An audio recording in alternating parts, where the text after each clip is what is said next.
sekarang saya kembali berbincang dengan Pak Widjo untuk bertanya bahwa Pak Widjo, kalau kondisi di Cianjur ini kan banyak sekali rumah-rumah yang hancur.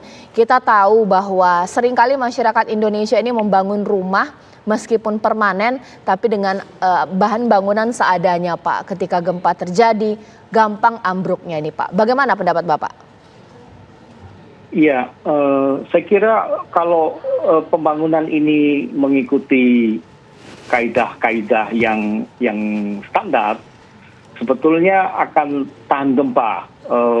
Magnitudo 5,6, katakanlah ya, kira-kira percepatan sampingnya itu percepatan gravitasi itu paling 20-30% dari beratnya sendiri. Jadi seharusnya kalau dirancang dengan menggunakan kaidah pembangunan yang tahan gempa akan tahan gempa. Tapi yang terjadi adalah tidak demikian karena pembangunan untuk rumah rakyat terutama ini biasanya oleh tukang dan tidak mengikuti standar itu.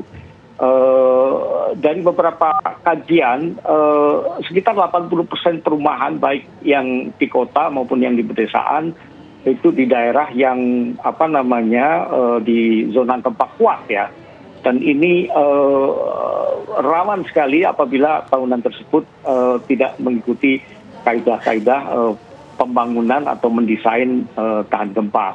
Jadi ini berbeda dengan zaman dulu di mana kita secara tradisional melalui kearifan lokal kita membangun dengan sistem umpak gitu, kayu, pasak gitu.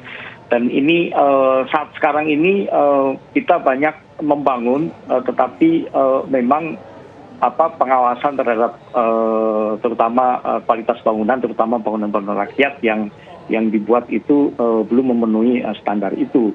Di SNI saya kira pemerintah juga mengeluarkan standar tentang bangunan gedung tahan gempa, tetapi ini lebih banyak untuk gedung-gedung yang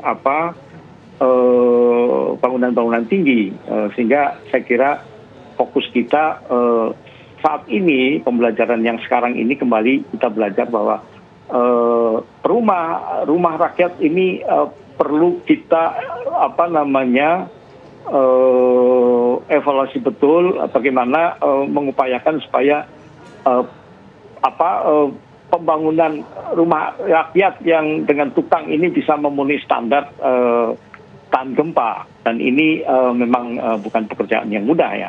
Saya kira itu yang terjadi, dan ini kita belajar kembali di Cianjur bagaimana magnitudo 5,6 yang sebetulnya tidak terlalu besar, tetapi banyak sekali terjadi banyak rumah-rumah yang runtuh. Demikian, Mbak. Pak Widjo, kalau tadi kita sudah melihat bahwa itu penyebab ketika kita membangun rumah tidak dengan yang seharusnya tahan dengan kegempaan.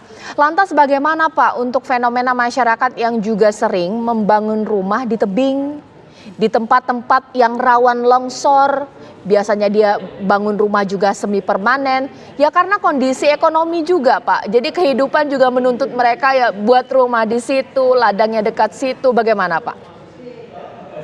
Iya, memang apabila rumah tinggal yang semi permanen atau yang tidak permanen, saya kira ini karena tidak ditempati secara menerus, banyak fenomena yang ada di tempat kita ya, baik di daerah nelayan atau yang di daerah perkebunan gitu.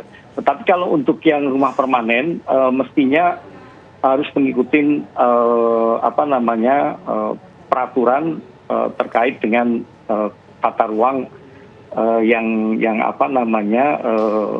daerah mana yang harus boleh dibangun, dan kemudian mengikuti izin-izin termasuk bagaimana membangun yang tahan terhadap gempa apabila di daerah tersebut merupakan daerah yang ini ya yang memang daerah zona gempa seperti di Cianjur, di daerah lainnya. Saya kira memang ini permasalahannya adalah tata ruang, ada aturan, dan kemudian bagaimana kita mengedukasi masyarakat dan juga melalui otoritas di daerah, BPBD dan dan aparat yang lain untuk memperbaiki kondisi ini untuk mitigasi ke depan.